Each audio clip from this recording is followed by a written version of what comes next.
I'm going to use a giant sports story to reset. Okay. I never seek influence over the audience. Don't want it. Don't need it. I think that's lame. I think it's terrible for a host to do that. So I'm going to phrase this as trying to reset your thinking. I'm going to use a bizarre Texas-based sports story that's shocking the sports world at this point, but I'm going to use that to reset your thinking. Always go deeper, right? Because at the core, it's a nonsensical move. I think at the core of this nonsensical move is economics and politics. Both together, both in the same sentence, neither one before the other. It's a nonsensical move that's moving the needle in the sports world that really, I think, is in the end going to be about economics and politics. The sports angle to this, although it's an angle, no doubt. I'm not minimizing that. I mean, we're talking about superstars here, so it's worthy of a sports angle. But I think that angle is a distant third in the conversation. Let me first make the effort to reset your thinking. Hang with me. The state capitol. Okay, the state capitol is not really a building for the people of Dallas or Houston or Austin or San Antonio. It's a building present day, not always this way, but present day. It's a building that represents the people of Llano. It represents the people of Amarillo. It represents the people of Nacogdoches. In other words, the state capitol building present day is a building that represents rural, older, white Texans. The representatives inside the Capitol, they don't really represent the people of Dallas or Houston or Austin or San Antonio. Yes, I get it.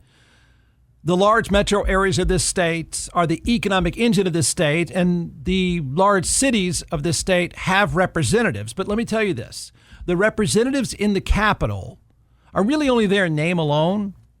They're like mannequins in a political sense. They're not really doing anything because it's not going to matter. They're just mannequins, political mannequins. The representatives that aren't mannequins inside the Capitol, they represent rural, white, and elderly Texans from places like Llano, Amarillo, and Nacogdoches. If you live in Dallas, Houston, Austin, or San Antonio, you have no political value, and you have no political merit, nor do you have a political voice. You don't matter. There. Once you let that sink in, I'm just trying to reset your thinking. I think it's necessary that we reset the thinking so this works.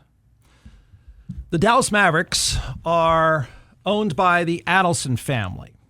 The Adelson family is a family with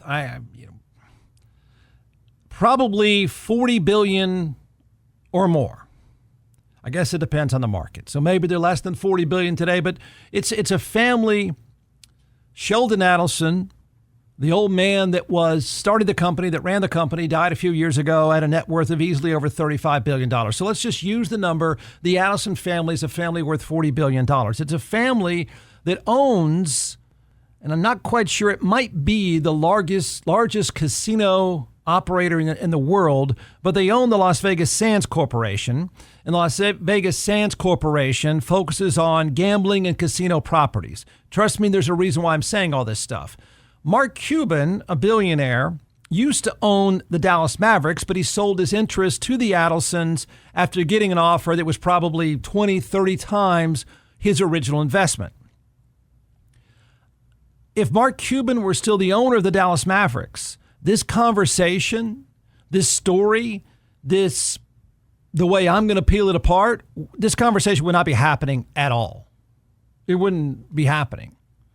And I think there's merit to that part of the conversation.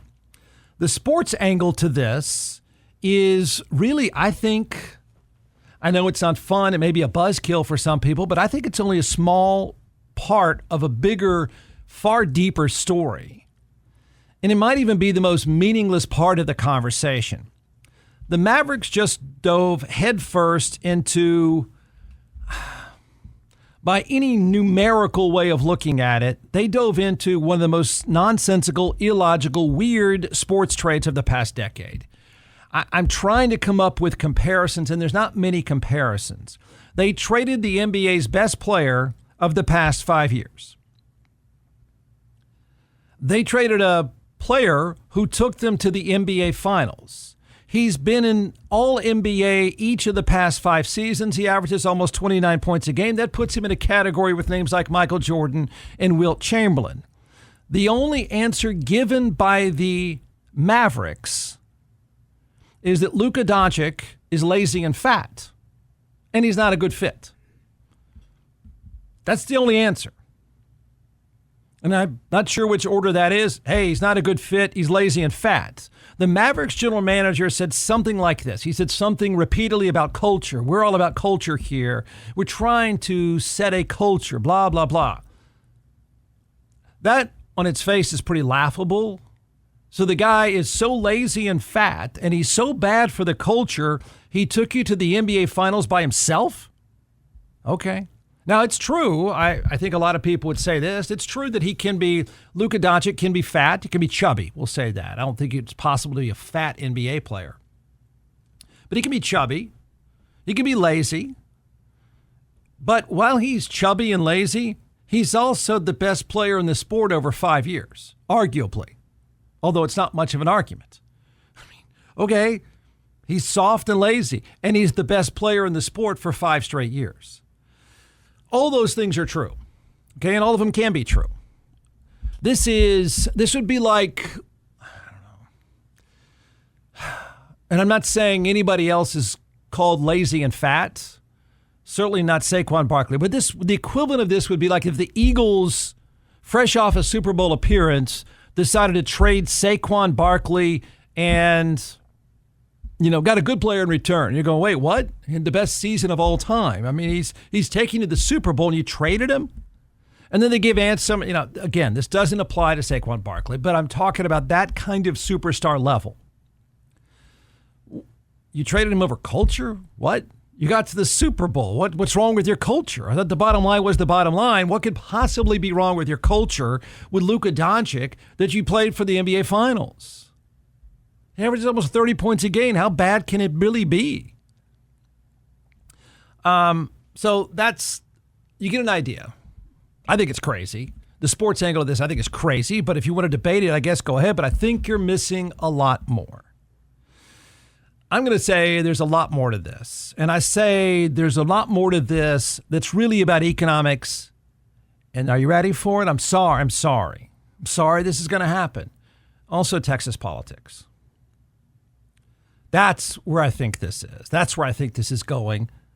Hey Austin, Jeff Ward here, and I never thought I'd be in an accident and need a personal injury attorney.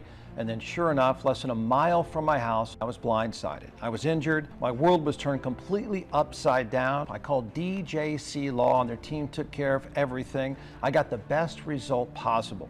Don't just take my word for it. They have over 1,000 5-star reviews. So if you're injured, call 512-888-9999 and get your justice at teamjustice.com.